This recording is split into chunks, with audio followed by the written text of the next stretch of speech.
Assalamualaikum warahmatullahi wabarakatuh. Selamat malam rekan-rekan sekalian, serta dosen pengampu yang saya hormati. Perkenalkan, saya Chandra Mualim, bertindak penuh dalam kapasitas sebagai Chief Executive Officer dari Nusa Dakwah Digital Indonesia atau NDII. Pada kesempatan yang sangat berharga ini, saya akan memaparkan dokumen komprehensif terkait perencanaan komunikasi perusahaan yang kami rancang secara integratif untuk menjawab tantangan disrupsi teknologi media, maraknya industri multimedia, serta eskalasi kebutuhan dakwah Islam moderat di era kontemporer.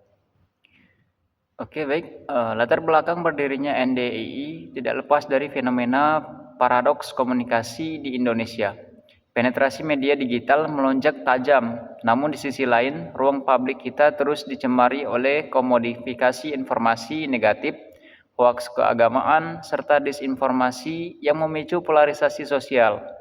Sebagai respon adaptif, NDII memformulasikan perencanaan strategis atau strategic planning untuk menetapkan alternatif pencapaian tujuan jangka panjang organisasi. Landasan filosofi kami termaktub dalam visi utama korporasi, menjadi perusahaan media dakwah digital terdepan di Indonesia yang mengintegrasikan teknologi kecerdasan buatan, kreativitas, dan nilai-nilai Islam inklusif demi membangun masyarakat yang cerdas, moderat, dan berakhlak mulia. Visi ini kami breakdown ke dalam 5 misi operasional, mulai dari memproduksi konten eduktif berbasis AI, melatih talenta dai digital profesional, hingga membangun kemitraan strategis lintas sektor. Untuk memastikan kebijakan komunikasi yang diambil kokoh, kami melakukan pemindaian lingkungan yang ketat. Di ranah internal, kekuatan kami bertumpu pada SDM muda yang adaptif serta penguasaan AI. Kemudian, kelemahan kami terletak pada posisi kami sebagai entitas korporasi baru yang memerlukan perluasan jaringan kerja sama di ranah eksternal. Peluang emas terbuka lebar berkat tingginya minat masyarakat terhadap pembelajaran keagamaan berbasis daring. Namun ancaman nyata berupa regulasi penyiaran digital yang dinamis dan potensi krisis reputasi di media sosial tetap harus diantisipasi. Dalam menetapkan target-target ini, NDII mengadopsi pendekatan perencanaan rasional menyeluruh atau Comprehensive Rational Approach. Kita merumuskan target sebagai satu kesatuan spesifikasi suatu tujuan yang lengkap, terpadu, dan didukung sistem informasi. Pada target jangka pendek, fokus kami adalah membangun citra korporasi dan mengunci brand awareness di benak publik. Pada jangka menengah, kami menargetkan pembentukan ekosistem jaringan komunitas dakwah digital nasional, dan secara jangka panjang, NDII diproyeksikan bertransformasi menjadi pusat komunikasi dakwah terbesar di Indonesia dengan jaringan ekspansi hingga kawasan Asia Tenggara. Guna mengoptimalkan keterbatasan sumber daya korporasi, kami bergeser ke pendekatan perencanaan terpilih atau selected approach, yakni memprioritaskan subsistem yang bernilai paling strategis. Target halayak kami klasterkan secara presisi, yakni generasi Z, komunitas masjid, institusi pendidikan, hingga pemerintah dan investor.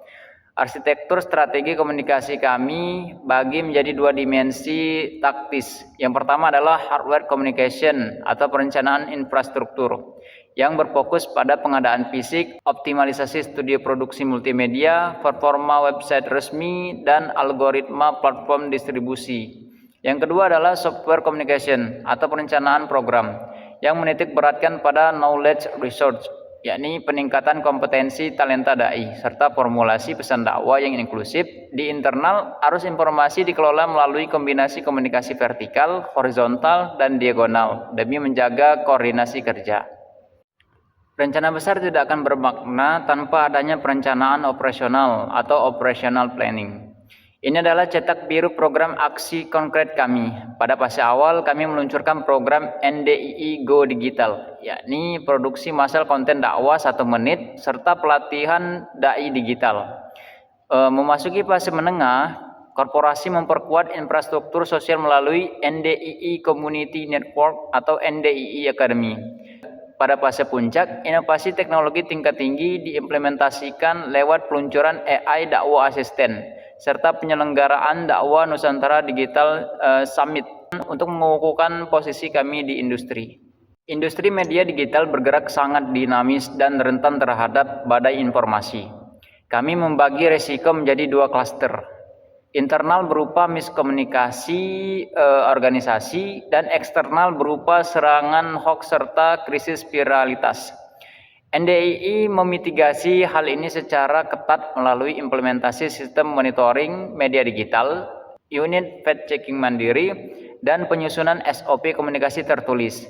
Jika krisis reputasi terjadi, tim krisis korporasi akan langsung melakukan isolasi masalah, penyusunan pernyataan resmi yang transparan, dan mengeksekusi strategi pemulihan reputasi berbasis data.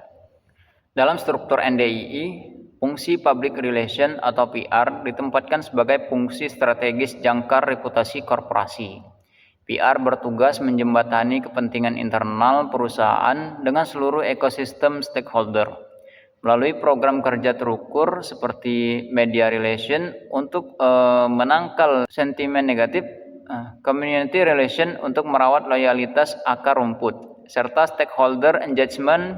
PR memastikan bahwa nilai kemanfaatan dan citra positif NDII terjaga secara berkelanjutan. Tahap krusial penentu keberhasilan jangka panjang adalah pelaksanaan monitoring dan juga evaluasi atau MONIF. Kami memandang perencanaan komunikasi sebagai proses evaluasi yang bersifat sirkular. Aktivitas monitoring bulanan dijalankan untuk mendeteksi deviasi teknis di lapangan. Sedangkan evaluasi triwulan dan juga tahunan difungsikan untuk mengukur dampak real program. Output data dari proses MONIF ini wajib dijadikan basis rujukan ilmiah untuk melakukan revisi, perbaikan, serta penyempurnaan strategi pada siklus perencanaan berikutnya. Tahap krusial penentu keberhasilan jangka panjang adalah pelaksanaan monitoring dan juga evaluasi atau MONIF. Kami memandang perencanaan komunikasi sebagai proses evaluasi yang bersifat sirkular.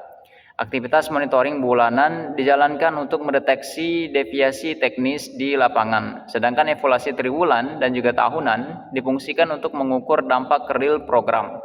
Output data dari proses MONIF ini wajib dijadikan basis rujukan ilmiah untuk melakukan revisi, perbaikan, serta penyempurnaan strategis pada siklus perencanaan berikutnya.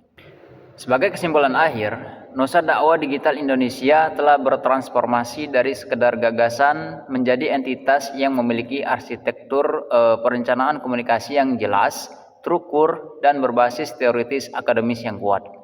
Melalui sinkronisasi perencanaan strategis yang matang, tata kelola infrastruktur, hardware, dan juga software yang seimbang, mitigasi risiko yang rigid, serta dukungan PR yang kokoh, kami sangat optimis NDII akan menjadi pionir utama dalam industri media dakwah digital di Indonesia. Mungkin hanya itu yang dapat saya sampaikan selaku Chief Executive Officer. Lebih dan kurangnya saya mohon maaf. Kepada Allah saya mohon ampun. Akhirul kata, wassalamualaikum warahmatullahi wabarakatuh.